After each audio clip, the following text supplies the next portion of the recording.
Welcome back to another newscast. I'm Kaylee Lineback. And I'm Brooke Benny. With the school year coming to an end soon, spring sports are here with new guidelines. We have Keith here to tell you how they have changed for this season. Hey Wolves, have you been wondering what's going on with spring sports lately? Well, I'm here to tell you. Did you know that there are over 5 spring sports teams at Timberland? For the spring, we've had to change a little bit with COVID, but it's actually gotten a little better. We're allowed, for the winter and the fall, we were only allowed basically 2 to 4 per family to come watch. And now with the spring, we're calling it just family. So anybody can come, grandma, grandpa, aunt, uncle, and we're allowing students of Timberland to come watch also. So. Tennis team's looking good. We have 9 seniors out of our top 12 varsity players that have been playing for just about 4 years with me. They're really strong this year, and I hope to see a lot of wins out of them. And so far, we've had success. First off, we need to be safe. I want to make sure that everyone's safe and gets to play their entire season because we weren't fortunate to play last year. But then after that, like I said, we want to win as many as we can, hopefully get some medals in some tournaments, and see how far we can go. There are a few new rules. We're not allowed to have a water jug. On our scorecards, the home team is only allowed to touch the scorecards to change them, and we try to separate kids on the court with their water bottles, one at each side of the net. The varsity tennis team gets ready for the GAC championship at Hull High School today. So if you see them in the hallway, wish them luck. And that's how the new COVID rules are coming into play with spring sports. Now back to the studio. Miss Kiefer is a teacher here at THS that informs students about biology. I'm sure the viewers would love to hear more about her. We're going to cut to Aubrey Nolan where she took an inside look. I describe Miss Kiefer as someone as fun, energetic. She's very passionate about teaching, and she really likes to connect with her students. She's impacted my learning because I've never really liked science personally, but she made it actually fun. It's just fun to learn in her classroom. How do I think I impact Timberland? For me as a teacher, one of the most important things goes way beyond the classroom. If you work in a high school, you are responsible for building a community, and if the kids see you at things, like I'm a frequent at sporting events, they know that you care about them outside of the classroom. It definitely makes their educational experience better. So when I came to Timberland, I made sure that they knew that it was priority number 1 for me to get involved in the school and help grow the community, because that's where you see the kids at their best. Miss Kiefer is also the JV girls basketball coach. She has coached at Timberland for 2 years and spent 7 years coaching JV and 2 as assistant coach for varsity at Fort Zumwalt West. She's definitely made my time here as an athlete a lot more fun and enjoyable. She taught me a lot of life lessons, and she's just something that I always look up to. Miss Kiefer said that her favorite part about teaching is watching the growth that her students have, not only academically, but also as people. She made my time at Timberland awesome. I was nervous about high school, and I had it for freshman year as long as with this year. Now, she made me comfortable here. She made me excited to learn. I want kids to feel comfortable. If you have a comfortable atmosphere, kids aren't afraid to make mistakes, and growth happens when mistakes are made. So if a kid is not afraid to try something new, you're going to see them reach a higher level than if they're afraid to try anything. This year, Miss Kiefer teaches freshmen and sophomores, but next year she'll be teaching only freshmen. That's all I have for today. Now back to the studio. April is coming to a close, and AP exams will be starting on May 7th. For students who have registered for AP exams, remember they will be conducted during school along with block scheduling with EOCs. If you or someone you know is struggling with AP exams, reach out to AP teachers for contacts to review, or go to thecollegeboard.org and take the practice test offered for each class. It's essential to stay organized to keep up with school. Let's cut to Carter for the special edition PSA. With virtual school mixing up typical education, several students report that they're missing assignments. But don't fret, my dear student, for there are tips to help. First off, let's fix and organize messy folders in Drive. How about some tips to help you organize them into a cleaner space? This can help you know what to turn in, as well as stay on top of your current assignments. You should add new folders specific to each class and then put your assignments in each one. Much better, isn't it? Now you can start working on those assignments. Not feeling any motivation? There's hope yet. Your motivation could be for an allowance, seeing your friends, or even just getting a bag of Skittles. Now that you're motivated, you should get to work on those assignments. Another thing to do is go through class by class and see what you're missing. First, you want to check Canvas to see if there's a missing assignment submit button and submit it there. And if not, then just email them telling them that you're done with the assignment. Your teachers are also really busy and you might have to wait a while they grade it because someone forgot to do it. So you should just chill out and not stress about things you can't control.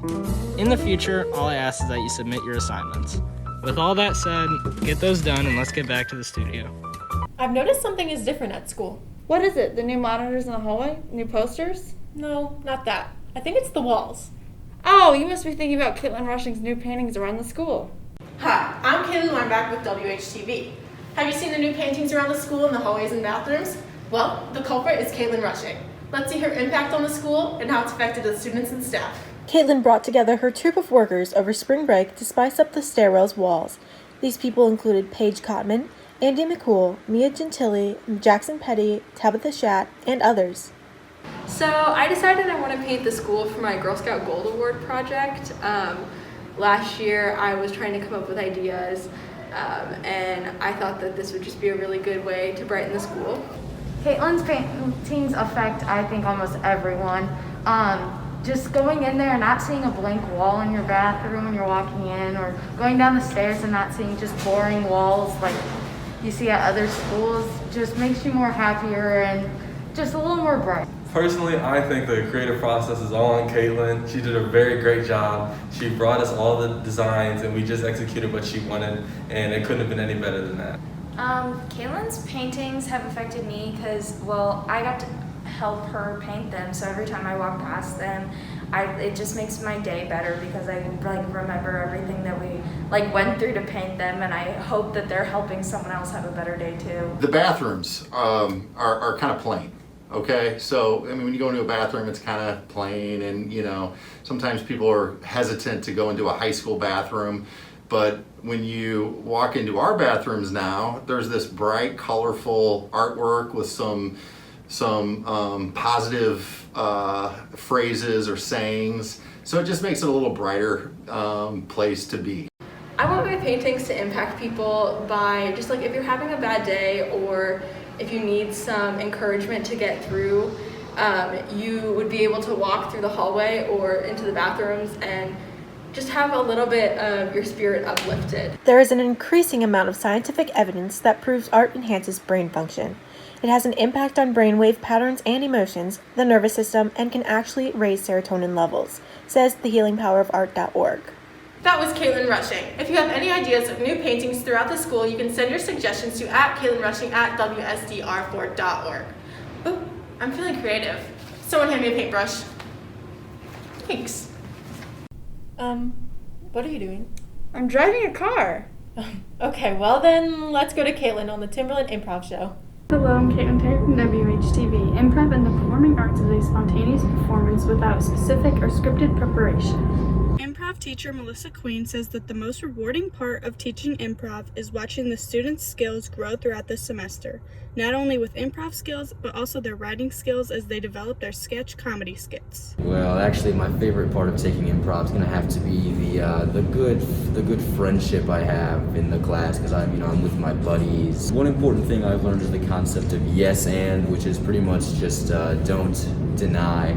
And in improv, it's a big thing because you don't want to ruin the scene, but I guess in real life you could apply it to just not being as uptight. Mrs. Queen said that she first developed improv as an after-school activity in 2003, but it was developed into a class in 2006. The most rewarding part of taking improv is probably when everything just comes together. Everybody is really coming up with good jokes off the top of their head, and just in overall being a team. Improv requires students to listen, accept, and build off one another. In order for students to be successful, they have to develop these essential skills and collaborate. So really you can just use it in your life, different situations, just to communicate with other people, so helps. Participating in improv activities have many benefits, including building confidence and making new friends. Now back to the studio. The FBLA State Leadership Conference was held virtually this year, and Timberland had 15 students place, and 8 students will be going on to compete at the national level. Congrats to Drew Teodini, Ariana Chardanenko, Grant McLeod, Madeline Kraft, Cade Lewis, Carl Weiss, Hannah Brandstetter, and Kennedy Maitland. I stress about stress before there's anything to stress about because I'm stressed about being stressed out. Okay, wow, that's a lot of stress. It's a relief that we have a PSA break coming right now.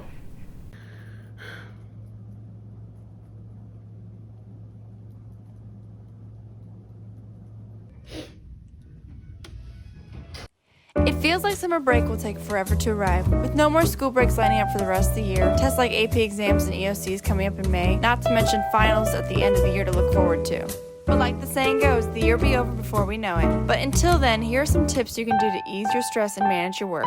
Whether you're in a good or bad mood, it is important to acknowledge your feelings, even discomforting ones, because bottling them up can be damaging to your mental health. Pretending to be happy does not make you happy. According to the BBC, fully expressing your discomfort and emotions can help with the reasoning behind them, gaining more control, and lets you and others know you need help. So the next time something is bothering you, don't feel bad about letting it out to your friends, family, school counselor, or even just yourself. A good rule of thumb of making school a lot easier is to keep your space organized. Not only does it help with your planning and knowing where assignments go, it can uncloud your mind, making it easier to understand and remember since it can help link information. Making your notes colorful and neat can also help boost your creativity and inspiration, which leads to motivation to study and aids in coming up with more ideas. People often associate treating themselves with guilt, which should never be the case. Overindulgence is a thing, but treating yourself can reduce stress, boost your mood, and prevent you from becoming burnout, according to Goalcast.com. So something as simple as riding your bike, winding down with a movie, buying your favorite snack or treat, or doing a face mask between homework assignments will do wonders. By following these tips, your stress levels during the rest of the school year can decrease greatly. Girls soccer has been killing it and kicking it out so far. Will Tischler is here to tell us more about their season. Hello, this is Will Tischler back again with WHTV. This year's ladies soccer teams have been up and running and even played a few games already. Let's take a look at how the teams have worked and played through the 2021 season. My favorite thing about playing soccer is playing with your teammates and meeting new people and working together with people who you usually wouldn't work with. If I could describe my team in 3 words, it would be crazy because we're all crazy and we all have a lot of fun. Family, because we're all super close now, which is really good. And hardworking, because when it's time to work, we work, and our season's turned out really good. Soccer is a game played by 2 teams of 11 players with a round ball that may not be touched with the hands or arms during play except by the goalkeepers. The object of the game is to score goals by kicking or heading the ball into the opponent's goal. If I had to describe my team in 3 words, I would say hardworking, determined, and motivating. What I love most about my team is that we all work together and we're all supportive of each other. My favorite thing about playing soccer is just being able to be with my friends every day and working hard and playing games. What I love most about my team is just how fun and friendly we are to each other. Timberland ladies soccer team currently has 20 trophies in the trophy case. The first trophy dates all the way back to 2002 and the most recent one being in 2021. If I could describe my team in 3 words, I would say legendary, because we just have some studs on our team. Funny, because our humor is unmatched, and talented. We do have a lot of talent on our team. So legendary, funny, and talented. Those are the 3 words I would use. Avery Grantham says that COVID has not affected their season as much as it did during the fall sports. Although they do have to wear masks on the bench and they do have to social distance while talking, she says that for the most part the team is just very thankful to be playing because last year they were not given the opportunity. For more information about the ladies soccer team, you can contact their coach, Mrs. Aber. Her email is pageaber@wsdr4.org. Thank you so much for watching. Back to the studio. Thank you all for tuning in. We hope everyone has a great rest of their day. Let's go Wolves!